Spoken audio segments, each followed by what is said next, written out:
చేసుకోవచ్చు, ఎవరు కాదంటారు దాన్ని? మేము కాదంటే ఆగుతారా? అయితే ఇక్కడ ఇవాళ కొత్తగా వస్తున్నటువంటి అంశాలు ఏంటంటే, ఇప్పుడు మేము చెప్పినవి కాదు, మేము చెప్తే అది వేరే విషయం. ప్రొఫెసర్ నాగేశ్వర గారు చెప్పాడు. ఏం చెప్పారు? అయ్యా, జగన్మోహన్ రెడ్డి గారిని అరెస్ట్ చేయమని చంద్రబాబు నాయుడు గారు పంపితే పవన్ కళ్యాణ్ గారు వెళ్ళారు, ఆయనతో పాటు మాదిల మనోహర్ గారు కూడా వెళ్ళారు, కానీ మేము చేయమని చెప్పారు. వాళ్ళు మాకు మిత్రులే, మీరు మిత్రులే, వీళ్ళు తాత్కాలిక మిత్రులు, వాళ్ళేమో సుదీర్ఘమైన మిత్రులు అని ఆయన చెప్పారని నాగేశ్వర గారు చెప్పారు. సోర్స్ ఏంటో మనకు తెలియదు. కాదండి, చంద్రబాబు నాయుడు గారికి మోదీ గారికి మాటలు లేవా ఏంటి? పవన్ కళ్యాణ్ గారిని ఎందుకు పంపించాలి అక్కడికి? అది మీరు చెప్పిన ఆయన అడగాలి.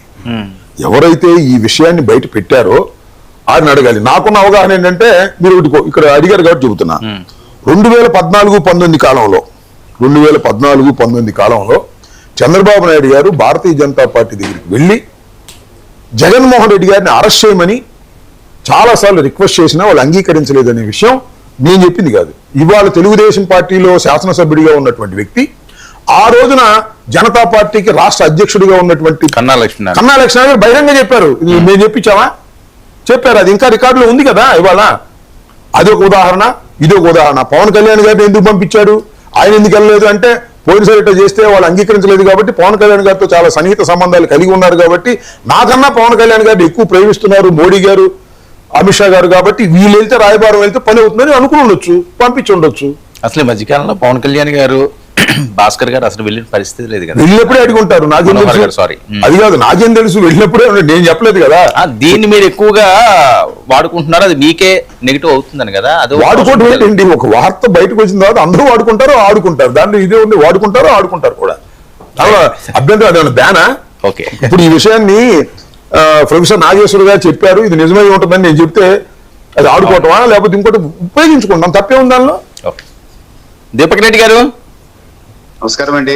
సార్, చూసారా జగన్మోహన్ రెడ్డి గారు ప్రెస్ మీట్? ఆ బయటలో ఉంటే ప్లే చేయండి ప్లీజ్ సార్.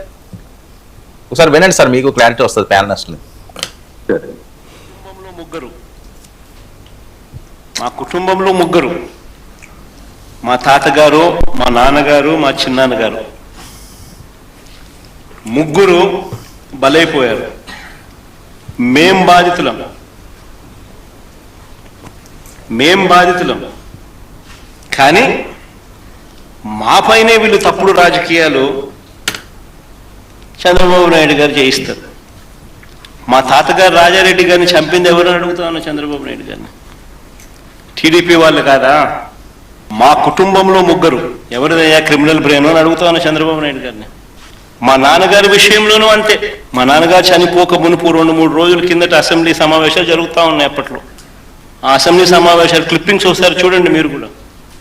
చంద్రబాబు నాయుడు గారు అన్న మాట అసెంబ్లీలో, నువ్వు అసెంబ్లీకి ఎలా వస్తావో నేను చూస్తానన్నాడు. చంద్రబాబు నాయుడు గారు అన్న ఈ మాట తర్వాత 2-3 రోజులకి నాన్నగారు చనిపోయారు. Helicopter accident. ఇప్పటికీ కూడా దీనికి సంబంధించి నివృత్తి కాని అంశాలు ఎన్నో ఉన్నాయి. ఎవరిదయ్యా చంద్రబాబు క్రిమినల్ బ్రెయిన్ అని అడుగుతా ఉన్నా. ఎవరు? బాబు షూరిటీ, మోసం గ్యారంటీ. ఇది ఈ 2 ఏళ్ల బాబు పరిపాలన తీరును ఒకసారి గమనిస్తే మళ్ళీ ఒకసారి మనందరికీ కూడా కనిపించే నిజం. ఈ 2 ఏళ్లుగా ప్రజలను తాను వెన్నుపోట్లను పొడుస్తూనే ఉన్నాడు. రాష్ట్రంలో విచ్చలవిడిగా అవినీతి దోపిడీ జరుగుతూనే ఉంది. నెక్స్ట్, ఈ మధ్యకాలంలో చంద్రబాబు నాయుడు గారికి ఒక అంశం మీద ప్రస్తావన వస్తే చాలు ఆయన బీపీ పెరుగుతూ ఉంది. పొరపాటున చంద్రబాబు నాయుడు గారికి ఎవరైనా కూడా నిద్రలో మావిగన్ అని అన్నారంటే చాలు, బహుశా గుండాకి చనిపోయినా చనిపోతాడు. అంతగా ఆయనకు మావిగన్ అనే పేరు వింటే బీపీ పెరుగుతూ ఉంటాం. ఎప్పుడైనా మీరైనా పొరపాటున అనండి, ఎప్పుడైనా మావిగన్ గురించి మీ కమెంట్స్ ఏంటి సార్? గుండె ఆగిపోకపోతే అదృష్టము, మిమ్మల్ని తిట్టకపోతే, వెంటనే మీ మీద బ్లాస్ట్ చేయకపోతే నిజంగా మీరంతా కరెక్ట్గా ఏ మేరకు అసెస్ చేస్తున్నారు చంద్రబాబు నాయుడు అని మీరే చెప్పగలరు. ఈ మధ్యకాలంలో చంద్రబాబు నాయుడు రైట్ ఇదండి. ఇంకా చాలా అంశాలు మాట్లాడారు, రంగా గారి గురించి, వాటి గురించి కూడా మాట్లాడారు. దీపక్ రెడ్డి గారు రెస్పాండ్. వర్మ గారు, చాలా సంతోషము. అంబటి గారిని మీరు చాలా రోజుల తర్వాత డిబేట్కి తీసుకొని వచ్చినారు. వారికి సపోర్ట్ గా ప్రసాద్ గారిని కూడా మీరు కరెక్ట్ గా తీసుకొని వచ్చినారు.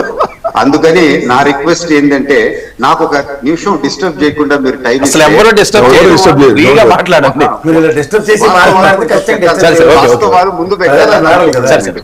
పెట్టాలనుకుంటున్నాను వాస్తవాలు ముందు పెట్టాలనుకుంటున్నాను ఎందుకంటే గతంలో నాకు గుర్తుంది కొన్ని నెలల క్రితము అంబటి గారు డిబేట్ పైకి వచ్చిండారు. సో వారు ఫస్ట్ మాట్లాడి మీ డిబేట్ లోనే వర్మ గారు నేను చెప్పాను ఇంకా వాళ్ళు చెప్పింది మీరు వినండి నేను వెళ్ళిపోతున్నానని చెప్పి వెళ్ళిపోయినారు. ఈ రోజు వారు డిబేట్ లో ఫుల్ పార్టిసిపేట్ చేస్తున్నారు కనుక చాలా సంతోషము. ఎందుకు అంటే చాలా బాగా విశ్లేషించి మాట్లాడతారు. ఇప్పుడు ఈ ఆఫ్ రీసెంట్ గా చూస్తే వీరోచితంగా ఫైట్ చేస్తా ఉండరు ఆ వైసీపీ పార్టీ తరఫున. కానీ నా రిక్వెస్ట్ ఏంది అని అంటే పోలీసు వాళ్ళకి 5 సంవత్సరాలు మీరు అధికారంలో ఉన్నప్పుడు కొన్ని విధానాలు